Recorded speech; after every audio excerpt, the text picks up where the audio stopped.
خب حاشیه پایینی رو توی فیلم قبل ساختیم.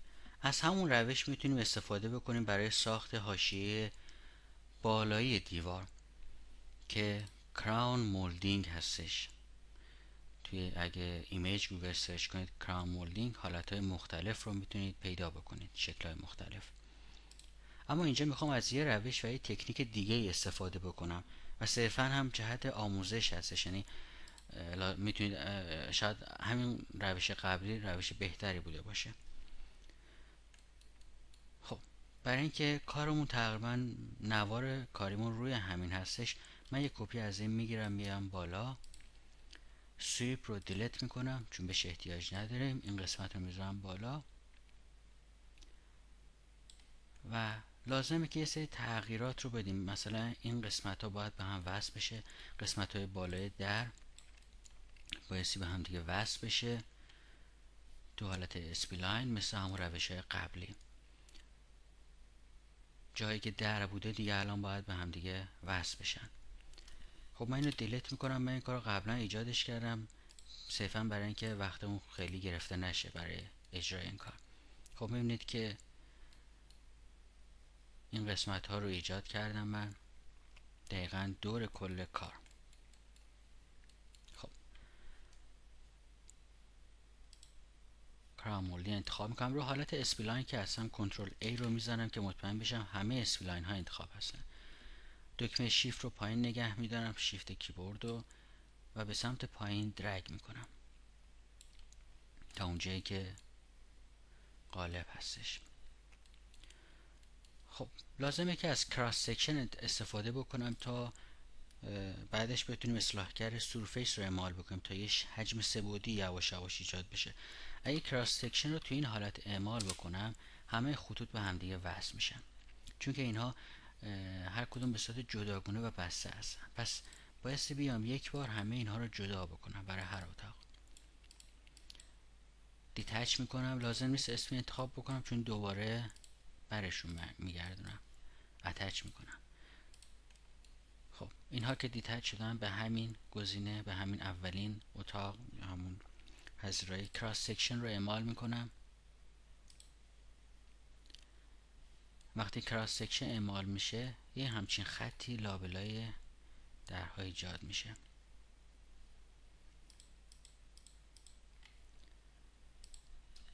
که بعد اگه ما بیایم اصلاحگر سورفیس رو اعمال بکنیم تبدیل میشه به یه حجم سه‌بعدی. من یه رنگ متفاوت بهش میدم. بسیار خوب.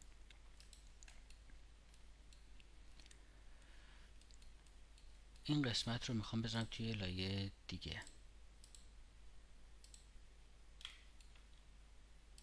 که با دیوار قاطی نشن. نام مولد. خب دیوار رو هاید میکنم. اگه دقت کنید یه حاله مشکی ایجاد میشه که به خاطر سیستم اسموسینگ هستش که بعد اینو حذفش میکنم. همین اصلاحگرها رو اعمال میکنم به دو تا شکل دیگه هم، به سه تا شکل دیگه هم. سورفیس. بسیار خوب. دوباره کراس سکشن. همون کلیک رو درگ بکنم کافی هستش. ببینید تنظیمات من درشود رو روی صفر قرار دادم و هیچ استپی هم قرار ندادم، چون استپ که بذاری سگمنت های اینجا اضافه میکنه که بهشون احتیاجی نداریم. اول اصلا باید کراس سکشن اعمال بشه و بعد هم سورفیس. دقت کنید که به سمت داخل همشون رنگی باشن. خب این به سمت داخلش سیاهه و به سمت بیرونش رنگیه، پس این انتخاب میکنم و فلیپ میکنم.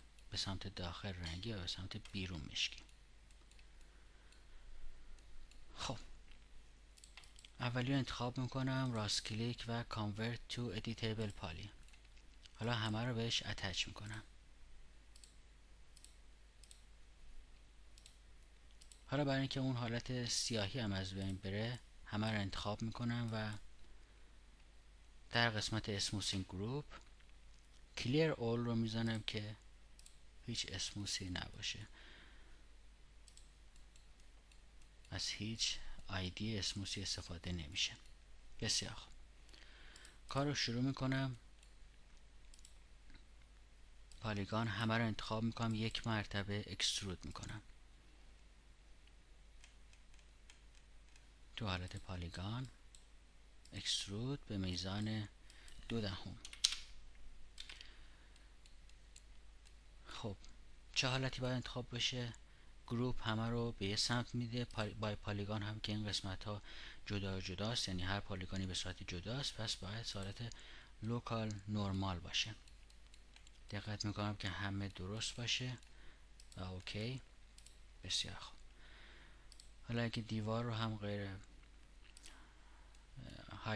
هایدش بکنم، میبینید که یک برجستگی روی دیوار ایجاد میشه، ولی ما قراره یه شکلی روش ایجاد بکنیم، نه فقط یه برجستگی ساده. خب برمیگردم، قرار هستش که کانکت رو اعمال بکنم. پس یک بار از هر شکل، از هر گروه، از هر المنت یک سگمنت رو انتخاب میکنم، فرقی نمیکنه کجای اون المنت باشه، و رینگ تا کل سگمنت های اون دور انتخاب بشن. حالا کانکت رو میزنم، به 2 بخش تقسیم میشه. اوکی. لازمه که این سطح بالایی انتخاب بکنم. اگر از مکس 2010 یا 2011 استفاده میکنید، وقتی که فیس یا پالیگان رو انتخاب میکنید، ابزار لوپ و رینگ فعال هستن، ولی توی مکس 2009 یا پایین تر یه همچین گزینه‌ای وجود نداره. پس لازمه که اگه میخوام کل این فیس ها رو انتخاب بکنم و اکسترود بکنم، خیلی سخته که بیام دونه دونه این کار رو انجام بدم. میام دوباره سگمنت بالایی انتخاب میکنم، سگمنت بالایی از هر شکل، از هر المنت یه سگمنت، و رینگ. حالا که همشون رینگ شدن، در حالی که دکمه کنترل رو پایین نگه داشتم، روی دکمه پالیگان کلیک میکنم تا همشون انتخاب بشن. اونهایی انتخاب میشن که با اون سگمنت های انتخاب شده در ارتباط بودن. دوباره اکسترودش میکنم با همون مقدار. یک بار دیگه همین کار رو تکرار میکنم که بخش سوم هم ایجاد بشه.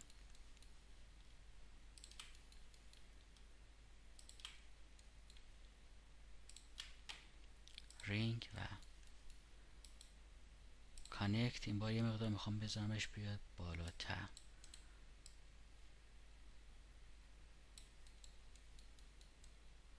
بسیار خوب. اوکی. دوباره این قسمت رو انتخاب میکنم.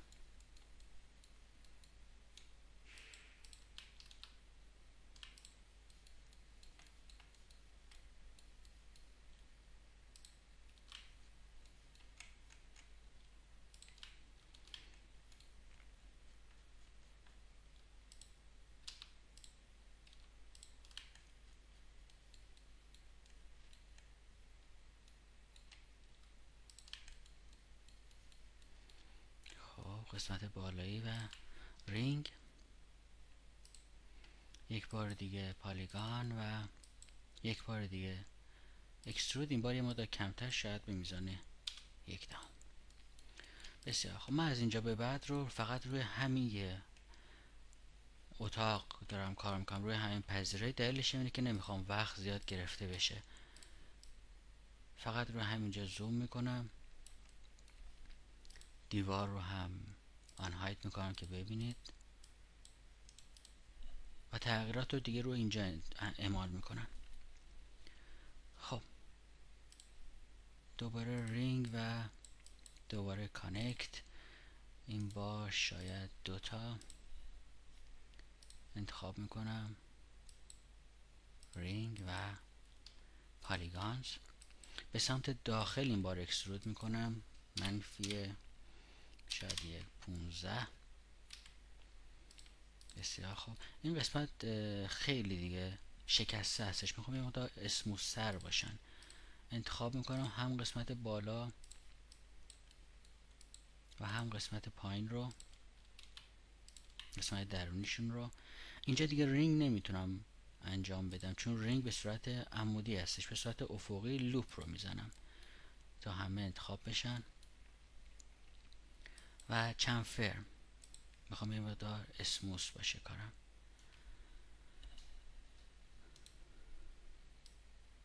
به هم نزدیک میکنم دوتا رو و سگمنت ها رو هم زیادتر میکنم، 7.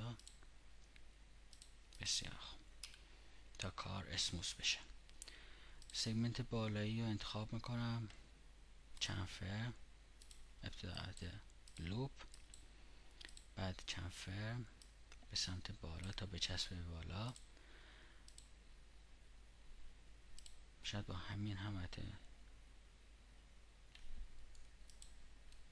خیلی خوب این رو هم انتخاب میکنم، رینگ، کانکت، بیشتر 4 تا. ما بینش رو انتخاب میکنم، رینگ و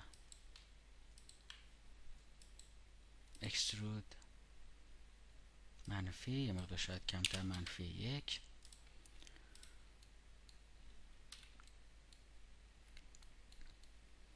خب دوباره سگمنت های داخلش رو هم انتخاب میکنم. میخوام این مقدار اسموس بشه کار.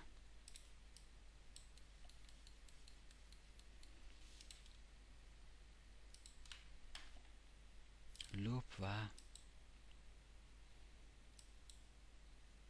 چنفر، دقت میکنم که بیش از حد نره جلو.